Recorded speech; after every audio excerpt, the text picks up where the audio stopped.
All right, so as we've said, we do have a very special guest today. He's an actor, a writer, a director, and he's most recently portrayed Grease Dritus in EA and Respawn's brand new game, Star Wars Jedi Fallen Order, which is, I know, for me and Bob, our personal game of the year. Mr. Daniel Roebuck, thank you for joining us. How's it going? Gentlemen, all thank you so much. Thank you. We got to get Chris. We got to get Chris a copy. Yes. I know. I've been putting it off. I know I have to play it. I've been watching so much of it, and it's like it's a game that I know I have to play, but it doesn't mean that I can't appreciate kind of what it is. I've watched my fair amount, and I hang out with Dom and Rob plenty. That it's kind of all they've been talking about for the past couple weeks. So I feel like I played it, but I want to try it out for myself. But Yeah. It is interesting, the video game thing. Like, you can watch it. Yeah. You can't really, you're like, I want to see Avengers Infinity War. I'll watch half of it on the computer. I'll see the rest of it in the theater. Like, it's a different thing, isn't it? Yeah. Yeah. It's how kind these of work. it's a beautiful thing too. It makes me think back of like when your parents would be like, "Why are you watching someone play a video game? Why don't you just play it yourself?" And now look what it evolved into. It's Yeah. really cool, and like it helps you get better at games. It helps you understand them more. It's a whole different thing that popped off. So, I'm sorry. I no, contemplated please. starting my own channel in which I, who have never played a video game, would try to play my own I love that. and see, this is how I want to fund my next movie. People watching me. Oh, shoot, dang it. That'd be My- hilarious. My son just going, "Oh, Dad, you're such an embarrassment." Anyway, I'd watch. yes, thank you. Yeah, I'd watch it. Absolutely. I'd watch it too. So for the folks who maybe for some reason haven't played Jedi Fallen Order yet, or maybe they didn't know that you were involved, could you give us a little quick introduction to your character and kind of the role you play in the game? Yeah, I'm very fortunate. I play GREEZ DRITUS, who is the pilot of the Mantis ship. That's the ship that takes people through the journey. Cal Kestis as a Padawan, who we rescue relatively earlier in the game, and we bring him onto our ship. And myself and a character named Siri Junya, she's really his spiritual guide. I'm kind of the guy driving the tour bus. Yeah. But Deborah Wilson plays Seer, Cameron Monaghan plays Cal Kestis, and I'm Grease. And I'll tell you, I don't know that I've ever had as much fun, really, because, I mean, my guy flies a ship. Like me, Han Solo, you know what I mean? It's like, Sure. you can be like, well, when Han Solo, Star Wars, right? Yeah. Well, when Han Solo, and I, by the way, fly my ship, people, you can kind of shut down other conversations. And then I have the whole, like, I'm completely lucky because I can go, and by the way, I arrested him. Now, I was with Tommy Lee Jones when we put him in the car. so you mentioned being a part of the the whole Star Wars universe, and obviously Star Wars is one of those properties where they're really protective of their canon, and they're really all in all, like, there are things that are happening and they're canon, and then there's a lot of stuff that isn't. But you have the privilege of having not only a character in the Star Wars canon, but you basically have your own species. Grease is one of one. I tried to do some Wikipedia and Wikipedia digging, but Grease is a Latero, and you have he's a one-off. He's the only one. You're the only one. Although, like, if I did well enough, by the way, this is how we'll know. If I did my job correctly, there'll be a Lateron in next season Mandalorian, and there'll be a Lateron in the next movie. Awesome. I'm not saying that. I'm saying if I did my job well, and the character is intriguing to people. Yeah. Could you tell us a little bit about, like, how they what kind of foundation did they give you for the Lateron, and what came from you, and then what came from Star Wars to really bring him and bring that species to life? Yeah, Dom, it's a great question. So from the beginning, it's important to know that it was approached really from the perspective of who he was, not what he was, if that makes sense. Yeah. So at the initial audition, I didn't know I was reading for Star Wars. I was reading they had a fake name, which I know is public knowledge now, is Rowboat. But I was just reading to play the pilot in some video game. And I was reading with a director I admire very much named Tom Keegan, who directed me in some other games or another game. And in the middle of the audition, I'm like, listen, this, I don't know, maybe this is a Templar Knight thing between you two. And he says, Dan, I love it, whatever, let's do it again. But don't say Templar Knight. Say Jedi Knight. Oh. Now imagine being an actor in a room. You're already trying to get a job. Now you're trying to get a Star Wars job. Yeah. So like everybody becomes Ralph Cramden. Humana. I bribe a dust. I bribe a spaceship. I space a bribe ship. So that's a Honeymoon's reference. Yeah, Some of your love folks. it. Love it. I approached him from that point on, like I keep referencing Ernie Borgnine. It saddens me. Saddens not the right word. It's unfortunate that they've put out initially. They said he's like John C. Reilly meets Mr. Furley from Three's Company, and I mean, it's not John C. Reilly. It's Daniel James Roebuck. Respectfully, John C. Reilly. Yeah. But I think all actors, you guys got to know this about actors. If you're a smart actor and you're an actor like me who, I'm not an actor because I'm a thespian. I'm an actor because I'm a movie fanatic and a TV fanatic. Sure. So I pulled, I'm Ernie Borgnine. That's who I am. Oh, Linda! Oh, come on. Ernie Borgnine. He was a guy, he was annoyed by you, but he could get stuff done. So that's how I approached it. Sure. And in the audition, they didn't tell me the character was 4 foot tall, or that he had 4 arms. Yeah. But it's interesting. You know what I did? Because he was a gambler, actors have their little tricks. So in the audition for a video game, I of course take out a deck of cards because I'm a magician. I say I used to be a magician, but you're always a magician. Right. You're like forget how to do it. And I'm cutting the deck with one hand, and so I'm like playing someone dexterous. So yeah. Somebody may have. This guy knows at least how to use his hands. Yeah. So maybe use 4 of them. Let's give him another set. Let's give him 4. Yeah. So I mean, for me, and I know the three of us can probably all concur here. I mean, we all pretty much have like big, loud Italian uncles, with like the tracksuits. And the tracksuit open with the chest hair and the gold chains and stuff. Did you get any? And of course the gambling. They're always like, hey, you got a couple bucks on you, so I can do another round of Keno. They always need your money. Yeah. You're like, aren't you the older guy? Yeah. Yeah. You got 5. You have a fit. They take you out to lunch. They take you out to lunch and then ask you for Keno money. Yeah. And it's never $5. It's a fin. Yeah. You have a hunter. You got a sawbuck on you that I can get. You got a sawbuck. Yeah. They don't use because they don't want you to remember. You're like, I can't remember if it was a fish thing or a tool thing, but I know he owes me some money. So that's who he is. He's that uncle. Yeah. I get it. I feel like, he's like the space uncle that we never had. And, and he is like wearing a kind of a tracksuit thing that's very funny. That he's got that very unique outfit on the whole game. I like when he's sitting. One of my favorite scenes in the game, if your guys are playing, you get in that point where GREEZ apologizes for almost getting him killed. And he's like, I like that he's sitting on the bed, but his feet are like, yeah. And I like that when we did that, my feet weren't doing that, but they animated it. Yeah, there's and that scene where he basically apologizes. So what happens just before that is, you basically get kidnapped by the Haxian Brood, who are they're a really nasty group of bounty hunters, and you basically get into this like gladiatorial arena where you got to fight your way out, and then GREEZ saves your ass when things are looking pretty grim, and the enemies just keep getting tougher and tougher, and GREEZ basically drives straight through the arena and picks you up to get you out of there, and later comes clean and is like, okay, so maybe I didn't pay all my debts off, and now they might. And Cal's in trouble because of GREEZ. Yeah, right? Now they know that I have a Jedi with me. So things are not really going to get any easier. So you kind of take on some of his baggage there.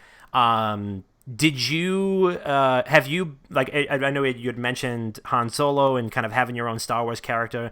Did you have any other characters from like the Star Wars universe that you wanted to like help influence him? Like, ooh, I want to be I want to get some piloting jargon from this guy or not really. I'll tell you guys, this thing was written so beautifully. I mean, it read like a movie. Mm-hmm. And my feeling was it's not, there's a couple approaches to being an actor. One is to just ask 200 questions all the time about everything. And that wasn't really my responsibility on this. I know Cameron, who has complete knowledge of the canon, Mm-hmm. and he's a video gamer. Yep. He had questions because he was always the one who was, he had the external influences altering the way he would say something. Sure. I didn't. So you try not to overthink things if it's not your job to overthink them. Sure. It was pretty clear what my role was. And I just thought it was in the script, and I thought I had a great performance capture director. And then we had, Stig was in sometimes, but John was there. Aaron was there. So we had a great cinematic director, great game director. And we had always some guys from Lucasfilm on set, Sure. 100% of the time. So there was never a moment when, you could sneak something in. Yeah. Anyway, the answer to your question is I didn't look up any other person, but I thought that the swaggering cockiness is important. Absolutely. And that's like when you're flying the ship. And then because if you're the guy flying the ship, you're a little cocky because if you're the guy driving the car and the other guy goes, I want to go to McDonald's, and you're like, no, we're going to Wendy's. Why? Because you're driving. You know what I mean? Yeah. You don't let the guy in the back seat. And he's really protective of his ship too. I mean, it's just like if your buddy gets in your car and he's got like he puts his feet in your dashboard. He's like, listen, don't get. He says something about like staining the leather and like I don't want to get oil stains on the leather seats. Like Yeah.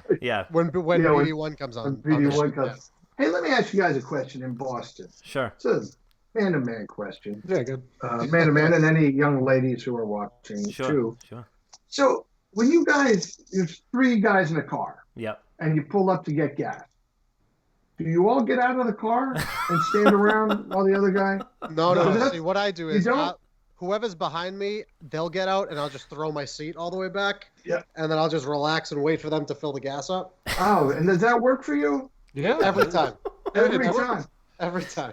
See, It from works. Pennsylvania. I'm sorry, go ahead. Oh, no, I was going to say it's worked so far with me. Like, if you're the guy driving the car, like you're the one driving us around, it's your responsibility to get out of the car and pump the gas. We're just going to hang out on the inside and listen to music. We appreciate your service, but we're not going to help. Thank you for your service. In Pennsylvania, completely different. If there's five guys in the car, everybody gets out of the car and everybody stands around while the other guy puts the gas in the car. I was just curious. Yeah, I mean, we're a little too disgruntled from like the negative 15-degree weather. I'm sure. Yeah. I mean, Pennsylvania's gonna encumber some of that too. But like, you know what? If it's December and you gotta pump some gas, go ahead, pump some gas. I'll be inside. Yeah, I'll be inside. Now take me to Del Taco. All right, I'm sorry to be off topic. I had a question. So we were talking about working with other actors and possible other influences. And some of the first things that Dom and I spoke to, like we spoke about the game after we started playing it, was within the first paragraph of us talking, it was the voice acting for this game is absolutely incredible. So what was it like for you to be working alongside, some of these other actors and actresses like Deborah Wilson, Cameron Monaghan, Elizabeth Krulon, and Tina Ivlev? Yeah, well, the thing is, so look, what I like is I see that this is something that all men have in common. We all love Deborah Wilson. Yeah. Like, we all were like, oh my God, I loved her. You'd watch her because she was so beautiful and sexy and lovely. She was great, and this is so.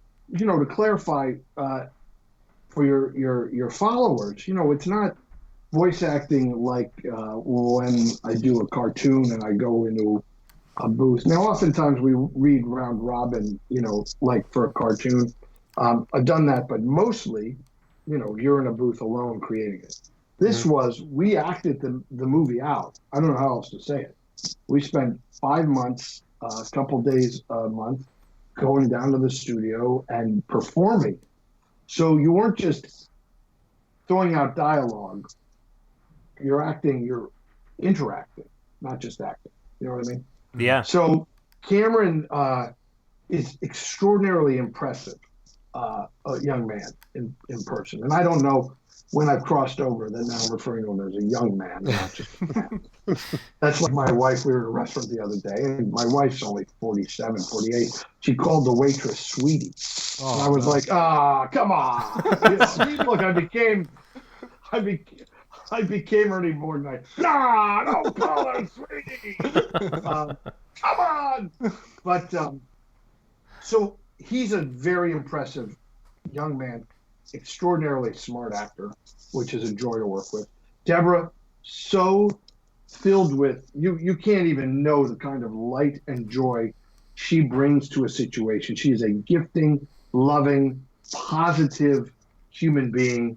And then, when she plays Seer, she's, then she's serious. And so it was great. And then Elizabeth, of course, and Tina, we weren't with as much. They were with Elizabeth, obviously, more than I was. I wasn't with Elizabeth at all, except one day the poor thing was hanging on the front of the spaceship, which essentially was... Oh, yeah, it's right in the beginning. Metal bar, and she was like swinging back and forth like, a character that was swinging on the metal bar. We just laughed the whole time. The director, Tom Keegan, the performance capture director, is so great. And you guys, again, now I want to just... I'm not the actor who's like, baby bibo boo, maybe my boo. You'd be the gift of a grip top sock, a clip drape, chip shape, tip top sock. Like, that's not me. But Tom Keegan, he likes to, we warm up together every morning. And I remember this from the last video game, and I loved it because, he frees your whole body up because you gotta use your whole body because you don't have a costume to hide behind or anything, and minor vocal warm-ups too, but mostly physical. And that's great because the stunt people, the actors, the kind of day player, Wookiees, whatever, we were all together all the time, and it's a big communal, joyful event. And these things are shot in a way on a movie, it's always, Tommy Lee Jones, Dan, can I talk to you? Can I ask you about Cave Girl? Dan, I want to know about Matlock. And I'd be like, Tommy, I got to go back to my trailer. It's time to talk to you about every movie and television show I've been in. Right. That actually happened, but imagine the reverse, because that's what really happened. Yeah. Dan Roebuck, I don't want to talk about the Executioner's song one more second. But anyway, on a movie, you're in your own trailer, you're doing your own thing. In this world, it's a communal event. I feel like I'm talking to you. No, by all means. That's why you're here. That's why you're here. I know, but then I think there's three of you, one of me, and I'm talking too much. I mean, hey, listen, nobody's listening to this episode to listen to us talk, so I mean, don't worry about it. Your uncle, he's like, did Dom say something funny? That way I'll be like, hey, that was a funny thing. You said that guy ate. You got 100. Let me hold the buck. You got a beaner. Yeah. Gotta go to the track. One of my cousins always does that too, and he impersonates one of my uncles. He'll just come back and be like, listen, buddy, you got $6 on you? Real quick, though.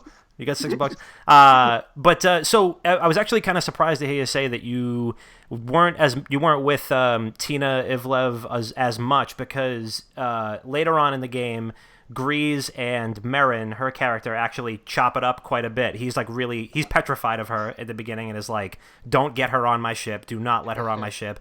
And then later on, I think it's like one of the first planets you land at, or she says, I like my steaks medium rare. And GREEZ is like, all right, like, okay. Now we're cooking again. Yeah. She's such a great actress. Yeah, so she came on like later in the shooting schedule for me, but she was there earlier for the other actors.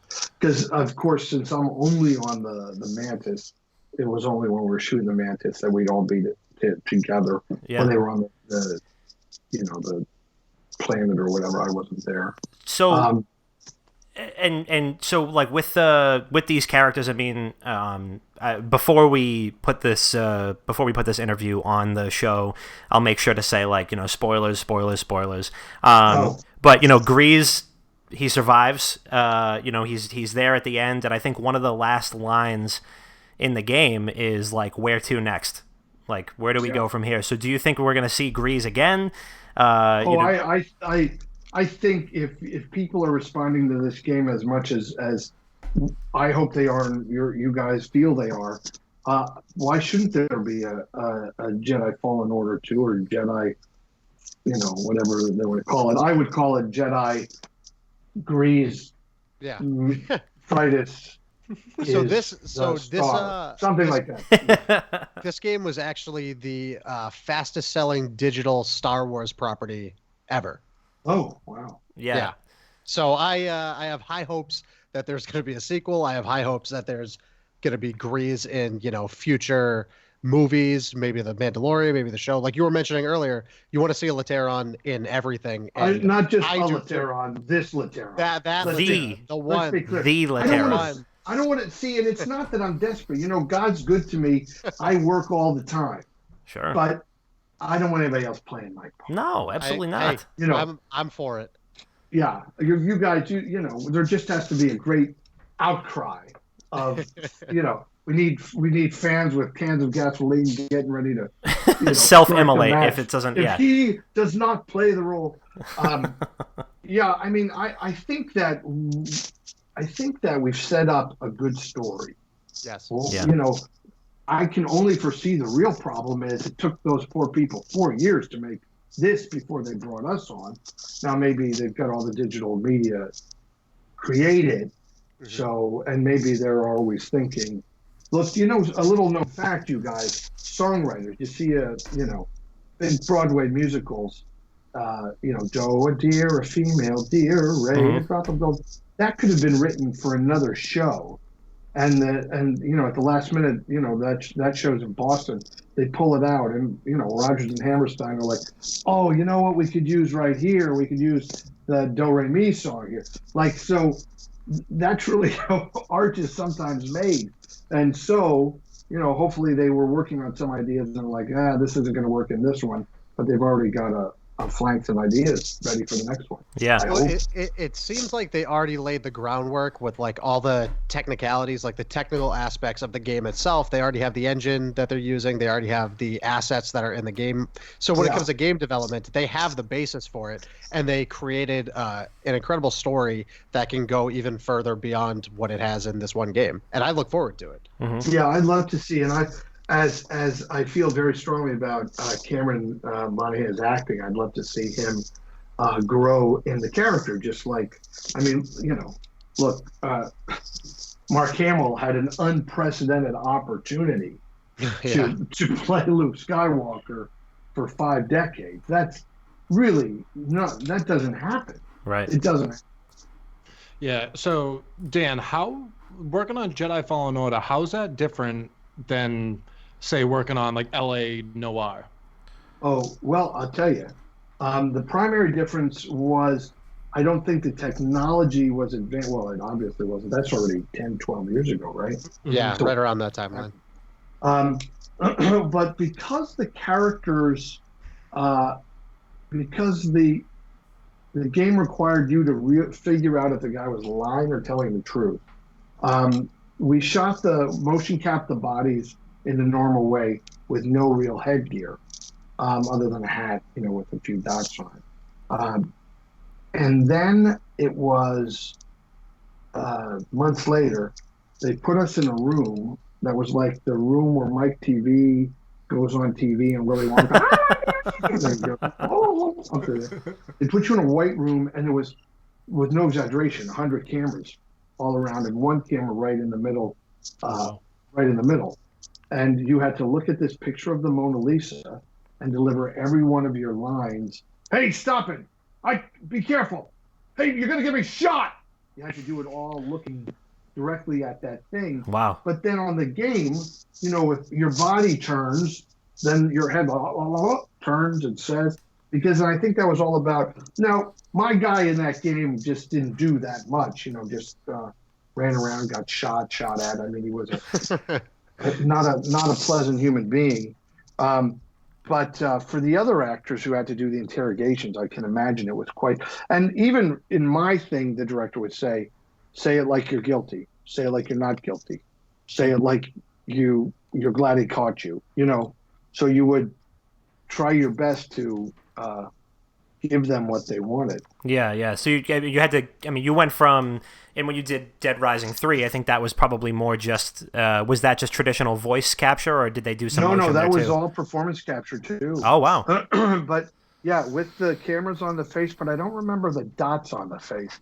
So, and their method of scaling you was different. They would photograph you before you went out, and then they would photograph you after you went out, and that's somehow how they do the scaling. Now that's all done through a video process where they extract the media from a video thing with you doing calisthenics. But no, that was, and what was great about that was same director. And, on that I played a big guy, the big wrestler. Yeah. So you get to use your body. GREEZ being smaller, at first, I was trying to I was trying to make myself small. This is absolutely true. I come home at night, I'm not happy with how it went. I'm thinking, what am I going to do? This isn't right.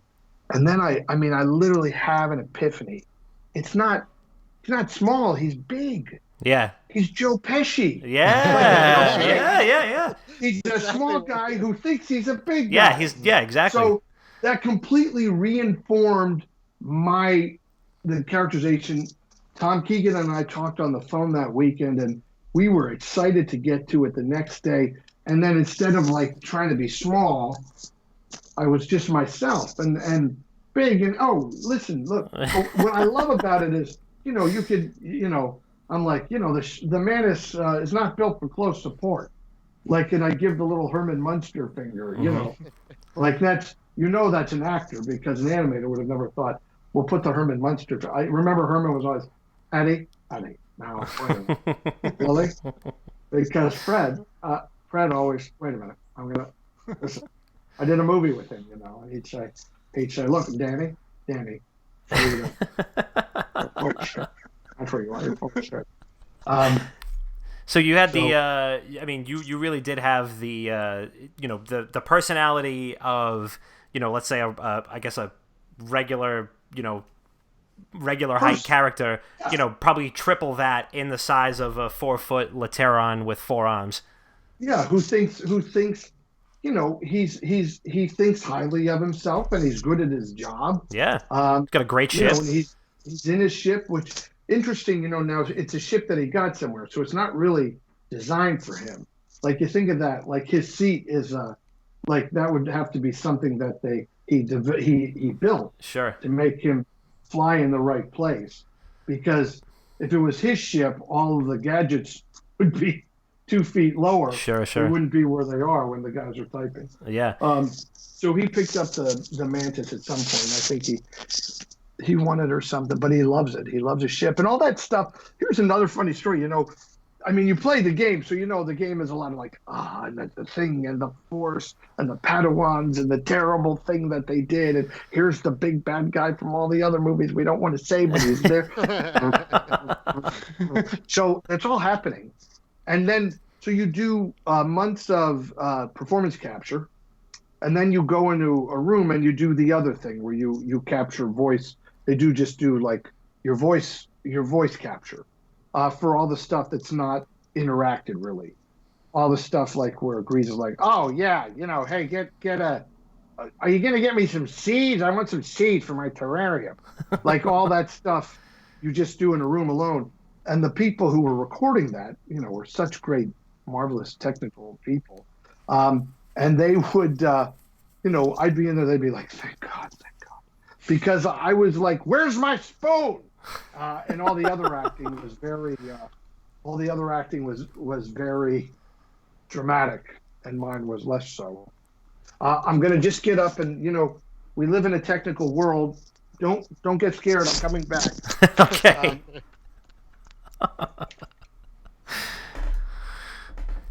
See, I'm back. This is a world we live in. I had to hold on. Sorry, had to plug in my computer. Yeah, that's totally fine. Or I would have disappeared forever. Because God forbid we could live without this thing. Yeah, right. So, I mean, I think all in all, GREEZ is probably the most memorable. I mean, obviously, Deborah Wilson's Seer Junda is like a total badass and, is just an amazing mentor. Cameron Monaghan, plays an unbelievable character in Cal Kestis where, like, you want to root for him and, through the trials and tribulations he goes through, you're like, man, just get back up one more time and get back out there. Whoever voice acted the beeps and bloops for BD1, I just want to...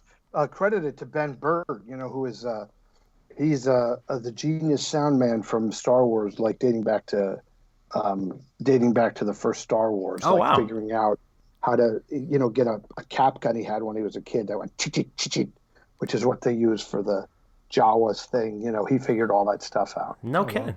He's a credited person. I had never met him. That's awesome.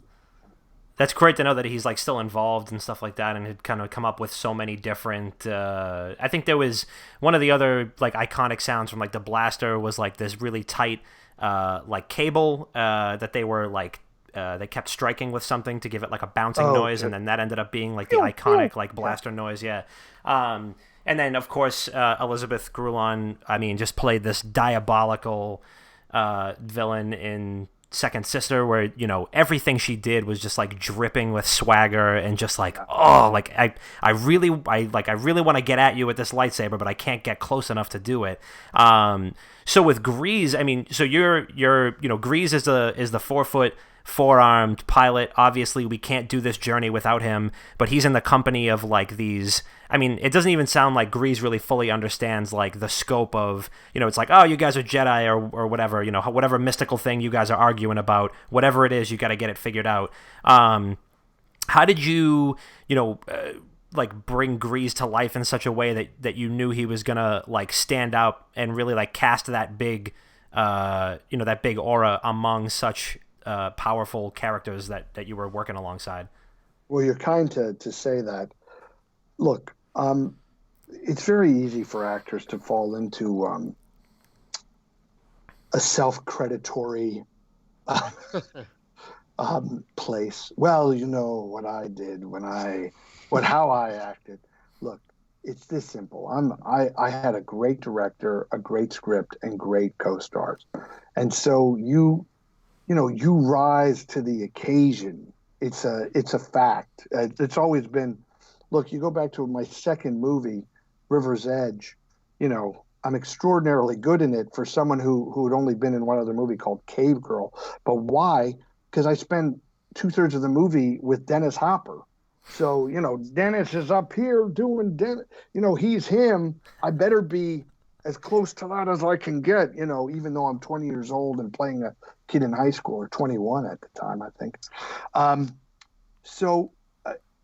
just kept the guy as real as I could, but I had this other thing, you guys. It's hard to explain, but I'm going to try to. So, Cameron Monaghan, he's playing Cal. He's a humanoid, and Deborah's playing Seer, and she's a humanoid, and I'm Dan, and I'm a humanoid, but I'm playing what will be a cartoon, and it will never ever look human, right? So they put these dots all over your face, and then the camera, when you raise an eyebrow, GREEZ raises an eyebrow. I mean, I see it completely. When I watch them, I'm like, that's me. What? But I had to push through. It's like when you work in a makeup. I do a lot of, like I play Jay Leno in a movie, right? And that was just the chin and the nose. But, you got to kind of make it seem real, you got to... what is hey, what is it? Carpal? Yeah, the great thing about carpal tunnel syndrome, you can drive in a carpool lane. Get to work faster and get another problem. That's my joke. He's welcome to use it. I played monsters, and I did this thing for Rob Zombie. People should look up. It's very silly. It's called "I Was a Teenage Rock God," and Rob calls up and he goes, "Hey, Dan." Now he doesn't. People think he talks like this. Hey, Dan, Dan, you want to play the devil? And I'm like, oh, come on. I hate the devil. Like, I'm a Catholic guy. I think there's a rotten, no good devil out there. Watch TV and you'll think, oh, yeah, he might be right. But I'm like, I don't want to play the devil. But then I said, oh, can I play him like Paul Lynde? And he's like, oh, yeah, that's great. So watch that thing. Teenage Rocket. I'm like, oh, I'm the devil. But you got to work through the makeup, they did in Planet of the Apes and everything. So I had to work through the cartoon. I had to kind of do double takes and, wait a minute. And like I was acting a little broader than they were. And I feel bad because I don't, hopefully it never threw them. But, now that they see it, maybe they get why was I being a little more overactory, was because I had to work and get GREEZ, whose face wasn't mine, to register the same kind of quandaries that they did, right? Sure. So that's just just part of the job. And thank God, this is why I mentor actors. And I'm like, hey, man, watch everything.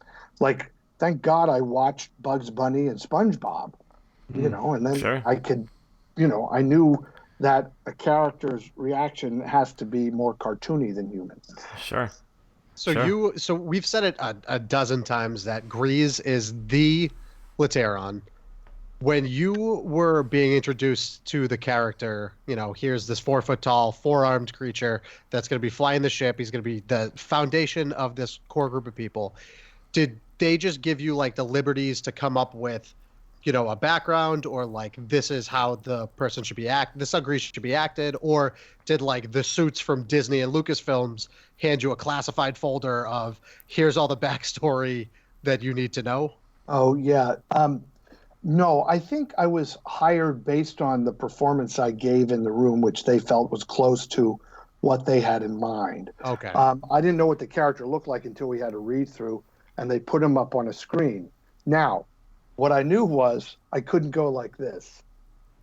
So I looked at that character, like, and then we were done. I said, could you put that up one more time?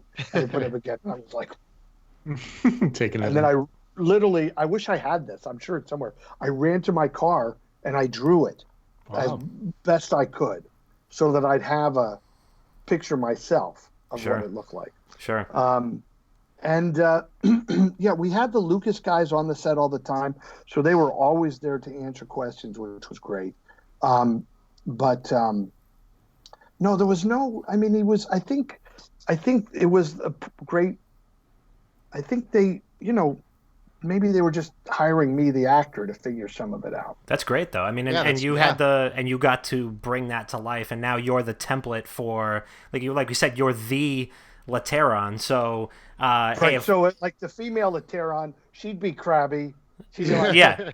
Why don't you clean this spaceship? But she'd have the little wig on. Right. I'm kind of picturing now I'm picturing like a Fran Drescher, or like like the or like Karen from Goodfellas, something like that, where it's just a little more you get kind of like I'm picturing like one of GREEZ's like Gumas back on one of these spaceports that like they're saying like Karen, why did you do that? No, Karen, why did you do that? She just flushed. They were gonna send us to. They were gonna find. They would never find it. Yeah. Why, Karen? Why I put those. Those special seeds in that thing. Yeah. They were going to catch us with them. Yeah. Now I got to go to the Haxie Brood, and I got to admit what I did. They're like, whatever you're doing in the slammer, that business. But now that you're out here, see, I could do any movie because I've seen every movie. I mean, we'll have to get you back on and do like just a table read of something, because I'm already feeling it. I mean, this is great. So. I mean, we've talked, on and on about, GREEZ the character and kind of like where he is in the scope of this game. If the Lucas guys or EA comes to you and says, listen, we need GREEZ back. We need like GREEZ rides again. He puts the spurs back on the Mantis and saddles up and gets ready to go. Do you have where would you? Do you feel like he has some more story to tell? Where would you like absolutely. to take him next if you could? Yeah. Well, I mean, I'll go wherever they want to go. but it's important to remember that, all kidding aside, Grease isn't the star of the movie. Sure. You know, Chewbacca, let's use him as an example, was a fantastic character. C-3PO, a fantastic character in Star Wars, but the movie is about the relationships between, you know, the three main actors. So, I mean, I don't, you know, whatever they wanted to do would be great, but I don't know that Grease is ever going to become a Jedi, because he's not. He hasn't been picked to be a Jedi. We've seen other characters in Star Wars lore wield 4 lightsabers at once. Oh, true. yeah, that's true. Yeah, it's It'd true. be good to have him just run in there and be like, yeah, come on, you. I can almost kind of picture him. I mean, at what point? In one point, I don't know if they told you. Actually, you had some like lines for it. At one point in the game, you can pick up. There's like a little pet that you can get on the ship, and Grease has a couple lines about like, why does it smell in here? Like, did somebody leave anything out? Oh yeah, it's in the. Any like food out there? And they're like, well, BD1 doesn't smell, like he doesn't fart, he doesn't shit, like, you know, it can't be us. So like, I mean, I can picture him, you know, something comes onto the ship and he like quickly like grabs a lightsaber and he's like waving it up in front of him, you know. But I mean, I respectfully disagree. I consider Grease a very, very much a main character. I would say, you know, as much as Trilla's story is really important to Sears, and you know, and Cal is constantly at odds with her, you know, Grease is kind of the glue that holds them all together. And like you said in the beginning, I mean, he's the one that's carting them around the galaxy. If he wasn't the one who was driving the space Lincoln Town car and driving the kids around town, you know, who knows where they'd be? You know, he has to make the quick getaways. You know, he's just as important to that as Sear and Cal are. And you know, well, one of the great things about being either 4-armed or 4 foot tall is that there could be a point in a story where someone says, we're not going to fit in there. I'm not going to fit in there, Grease. And Grease has to, you know, get into the story, and because he's built for it. Yeah. You know. Hey, yeah, I mean, we already got a taste of backstory with the gambling roots and the Haxian Brood. Yeah. I mean, I'm sure there is so much more to explore with that. Yeah. Give me like a riverboat gambling scene where they go to like some big like space barge, and Cal is like, all right, I'll make the distraction. You go in there, play a couple hands, and you know, I'll be back. Just don't cause any trouble. And next thing you know, Grease is like getting into a fist fight with somebody. Yeah. Thrown up against a wall. Yeah. Yeah, it's like, where do you go with your space uncle next? I mean, a new casino just opened up just by us, and you know, I mean, I'm like, listen, uncle, like, we're not going there, because the next thing you know, I got to bail you out. Right. You know, he's like, hey kid, can you go back to the ATM for me real quick? You know, the you know, I might overdraft if I lose another hand of blackjack, and I could just see, you know, Grease being that lovable, you know, and I feel like he could put up a fight too. I mean, we didn't see him, you know, under any real duress, but I mean, he kept his calm under pressure, so I feel like he could scrap a little bit if he had to. Yeah, I think so. He could certainly take out their kneecaps. Absolutely. So, Absolutely. Next thing you know, you get 4 fists flying, you know, below the belt. Yeah. I mean, you got to watch out. I love it. Let's do it. There we go. Yeah, Disney, if you're listening. Disney, if you're listening to this is Jedi Fallen Order 2, Grease rides again. Stupid. Absolutely. So, and I mean, I don't know how this works with any actor really, for Star Wars or otherwise, but we've seen references to different Star Wars media in the mainline films. Like we've seen for Star Wars Rebels, which is one of the animated series, we saw the ship from Star Wars Rebels, and one of the droids made a cameo in Rogue One, as well as actually I think one of the actresses led her voice to like a very, very brief, like 2-second affirmation where they called her out. I mean, have you been maybe given any sort of like taste of like, hey, we might call on you to like have the Mantis make an appearance in the background or anything like that? Nothing. And I'm going to be like perfectly frank and honest. If it ever happens, it'd be welcome and great. And if it doesn't, you know, I was given this opportunity, and this opportunity alone is a highlight of, you know, a career where I've been blessed to, you know, stand next to some really cool people and do some really cool stuff. This was like, you know, this is a kid's dream come true. Yeah. I don't know how else to say it. Yeah. I mean, I'm sure that, you know, any kid has, you know, thought of like a pretend version of themselves in a movie or a TV show that they love. I mean, for me, I mean, I was running around with plastic lightsabers up and down my street growing up as a kid. And, you know, to have like a I mean, and you've done so many different films and series and video games at this point too. So if it was me, I'd be editing my own Wikipedia page and being like, here's all the backstory on GREEZ that they didn't tell you. That's interesting. Yeah. Make it up and put in stuff that's like, and GREEZ is the only one who knows the code. Yeah. To so someone at Lucas is like, wait, GREEZ is the only one who knows the code. I don't even know the code. I think we need to start a petition right now. Yeah. Delay Rise of Skywalker and get GREEZ in there. I love it. I'm starting it right now as we speak. Right now. We're getting on it. That is really great. So, I mean, I want to make sure we'll get another couple questions in and then we'll let you go because so you I hope that this is going to be pretty out of left field here, but and I hope that. I hope you remember. I'm sure you remember this movie too. But when I first saw you on the casting list, and this is going to be pretty embarrassing for me, is it weird that when I first saw you on the cast list, my mind immediately went to this Disney Channel original movie called Quince? Oh, sure. Well, you're the right age, Tom. Now I know exactly how old you are. Yeah, it's true. So I can. In the first place, to make you feel less silly. They played that movie every day for 4 or 5 months. Like it was Quince. They were going to rename the Disney Channel the Quince Channel. Like the kids loved that game or that movie so much. Great memories of making it too with the great Don Knotts. Speaking of like Furley, I got to hang out with him. Yeah.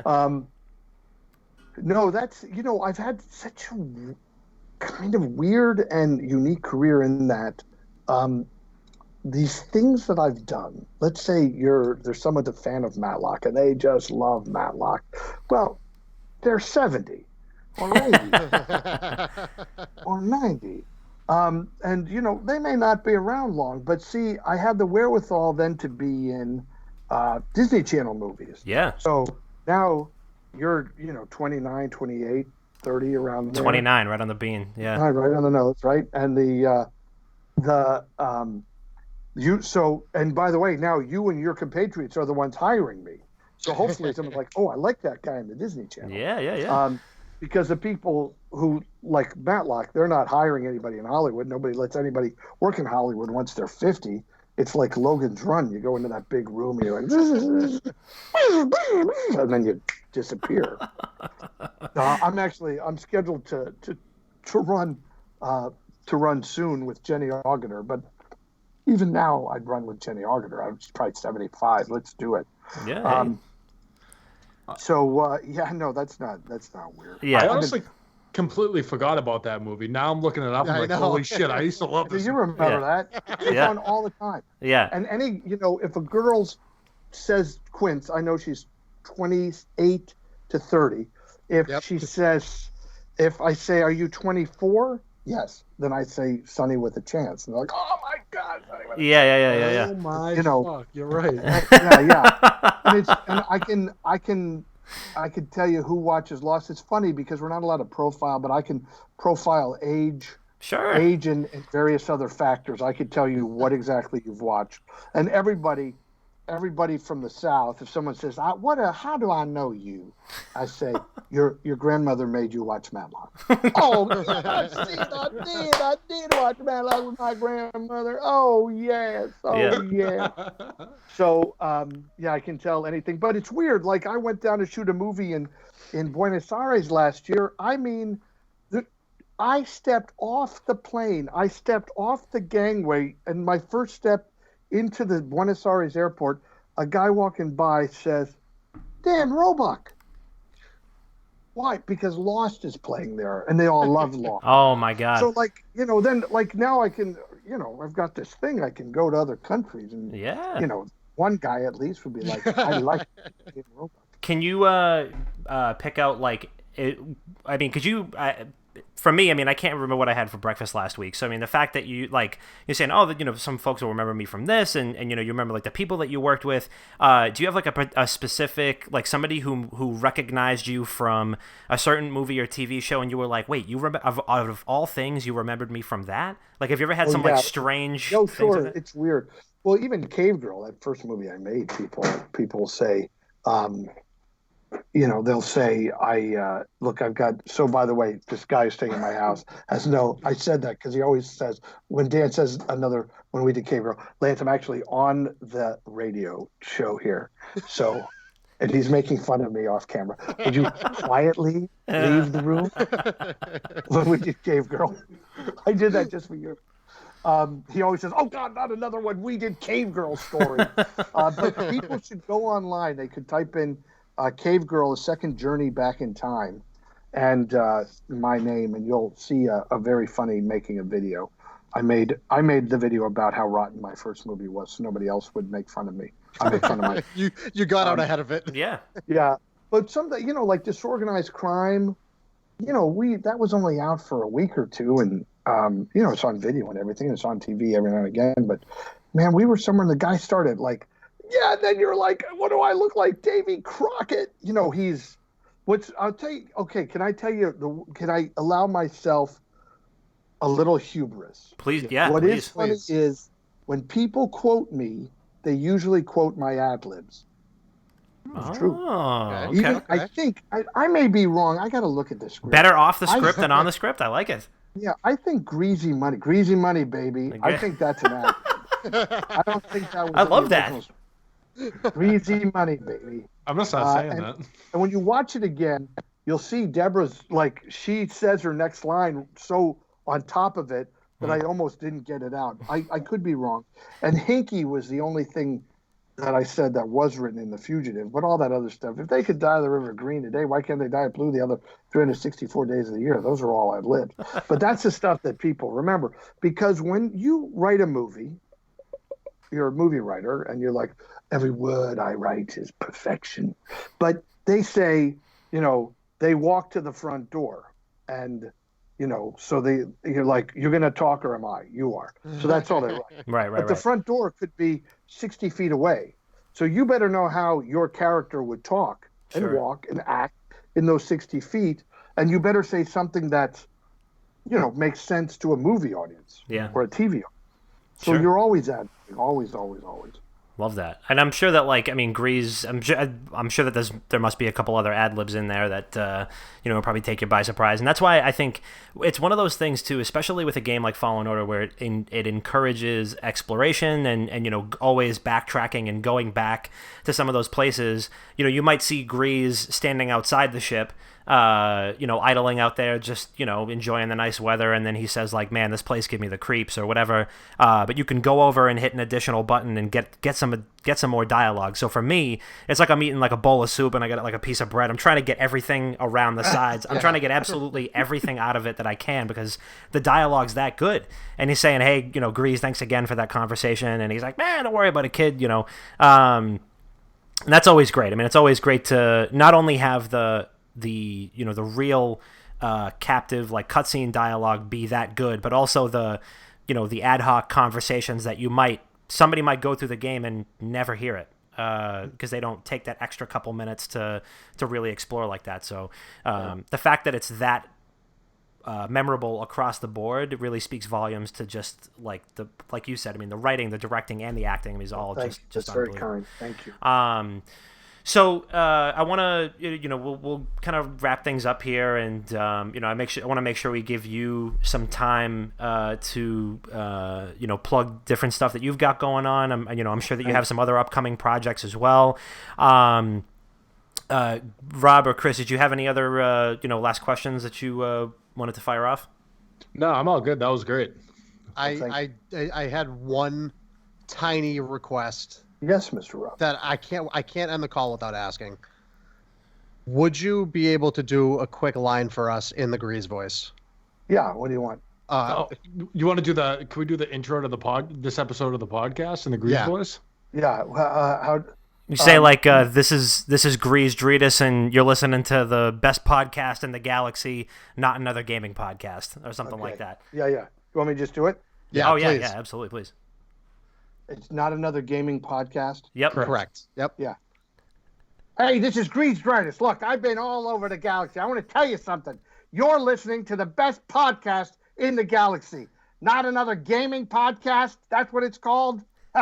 Well, I only found it because I thought it was something I could bet on, but I guess it's about video games. All right. Well, look, it's not about Keno or poker, but I'll do my best. So enjoy these guys. They're pretty good, but they stink like the Haxian Brood between you and me. That was fucking awesome. Wow, that was beautiful. That was great. Wow. Thank you. That's my new ringtone. Yep, I'm gonna. I was there's that thing that cameo thing. Where, Yeah. and I'm always like, this is a thing I'll talk about is, what I'm blessed that I'm in a lot of stuff.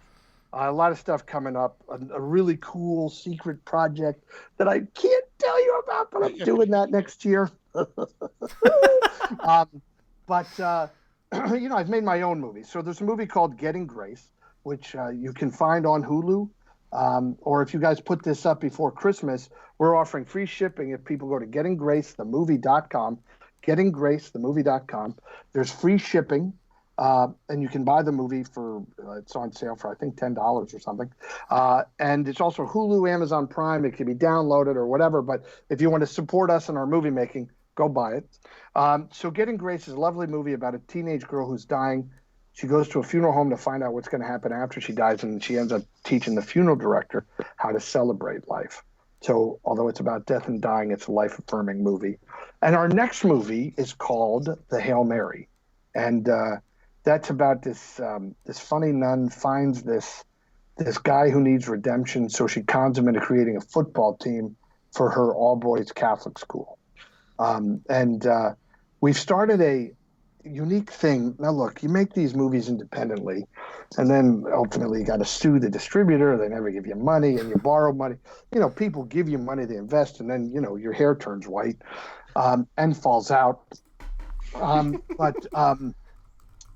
We're starting a new thing. We're going to do a not-for-profit called A Channel of Peace. And if people go to achanelofpeace.org, they can get information about how they can help partner with us to make these movies. Because you guys, I love, like, Rob Zombie wants me to do it. You want me to play some child murderer on, CSI or whatever these characters I play. I'll do it. But when I'm going to make my own movies, I make faithful family movies. And I don't mean Christian movies. I mean movies filled with a faith and a regard for a higher power that's here for all of us, regardless of where we're from and who we worship. There's a higher power that's helping us through this world. And I just want to put that kind of information out to our young people. Absolutely. And we'll make sure we put all that stuff in the show notes too, so that people can check that out.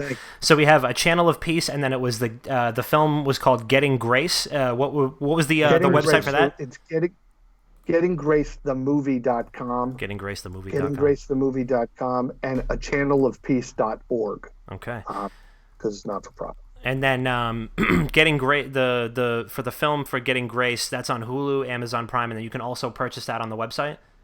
Yeah, you could get it directly from the website for very inexpensive and sent to you for free. Okay. And there's some are autographed, whatever people want.